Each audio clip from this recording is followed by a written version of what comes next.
have been meeting for the last several days. Our topic is theoretical framework. Theoretical framework. Now we have two words here. The root word for theoretical is theory. Theory means it is a general principle that is scientifically accepted, although it is still hypothetical, meaning it is still subject for further research.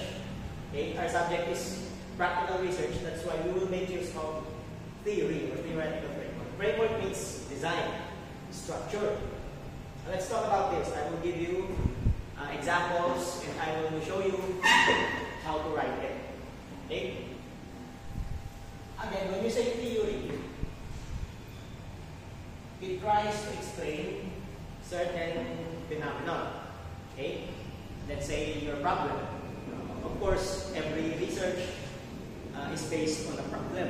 It's founded on a problem in a particular society. So there must be a theory that explains that kind of, let's say, behavior, psychological one. Example, if your problem is about finances, the financial capacity of a student. So how does it affect his or her performance in school? So there must be a certain theory which explains that. A certain behavior coming from the students which explains that when he has limited resources, he may perform less and vice versa. So again, in every problem, there must be an explanation. There must be a theory. So what you're going to do is to search about it. You Google it. Example, theory about, this is how you Google, theory about, let's say, financial challenges. Okay? Theory about social media. Because these are your common topics. Theory about social media. What else? Theory about consumption, about purchasing power, about a certain behavior, about judgment. Those things, you may Google it and you will find many results. So now let's talk about the framework, the framework part.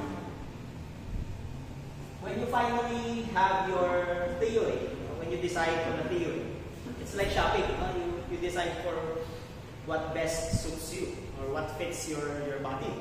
Okay? You easily recognize what is suitable to your body type, your taste, your fashion taste.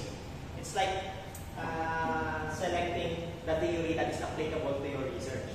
So when you finally have that theory from a certain proponent, a certain scientific or philosophical person, you select it, and then you look for the model, the theoretical model. That's another term for theoretical framework. So you may search this in Google Images. So let's say you found a theory by Alfred Bandura. So the title is Social Learning Theory. Okay? Social Learning Theory. You simply add the word model to it. Okay? Add the word model and then click the images. And then by then, or should I say by then, you will find images about its framework, about its model.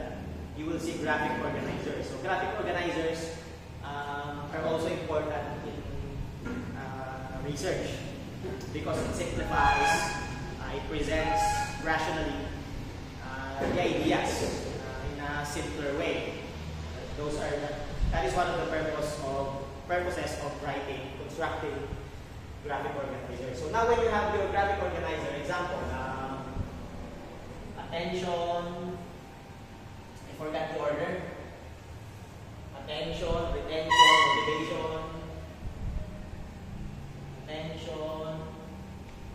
And naturally, you may just check this later on. Attention, retention, reproduction, motivation. So So this is the social learning theory by Alfred Bandura. I'm not sure if it has been updated already by further research. So you simply label it in your chapter 2 of figure 1, since it is our first figure in our case. So figure 1, social learning theory. So make sure you write it in bold letters. Okay? Again, you may just simply copy-paste the picture, you may copy the image. Social learning theory by Alfred Bandura. Please also include the date or the year. Okay? I'm not sure of the date. You just check. Check for the date of the theory that you have selected. So Alfred Bandura, open parenthesis, the year, close parenthesis. And then below this diagram, you will write your paragraphs. Paragraphs explaining each of this. Okay? So you explain the retention part. You have one paragraph here. I mean the attention part. The retention part. Okay? Please bear with my movement. So, one paragraph per each part of the theoretical framework that you have chosen. And also, you will not just copy and then paste this on your research paper. What you have to do is to contextualize this part. Make this relevant to your topic, your problem, to your title. So how is this applicable to your title? Let's say your title is about social media, the impact of social media in technical skills, in socializing skills. So please try to contextualize it, explain it. Alfred Bandura's theory in relation to your topic, your title. So I hope it explains, or I hope I was able to explain in just a few minutes how you're going to present your theoretical framework in your chapter 2. Again, when you say theory, theoretical framework, it serves as your grounding, okay? Meaning it serves as your foundation in your research. So it's very important to know this. And it is part of your related review of related literature and studies. So that's why we still apply citation, okay? We still relate them to our study, to our topic. So I will be expecting the submission of your chapter 2 this week, probably this Friday, when we see each other face to face. I will be collecting them. If not, I will just collect them by online means. You just send them to me. That is our last resort. So goodbye class. See you when I see you.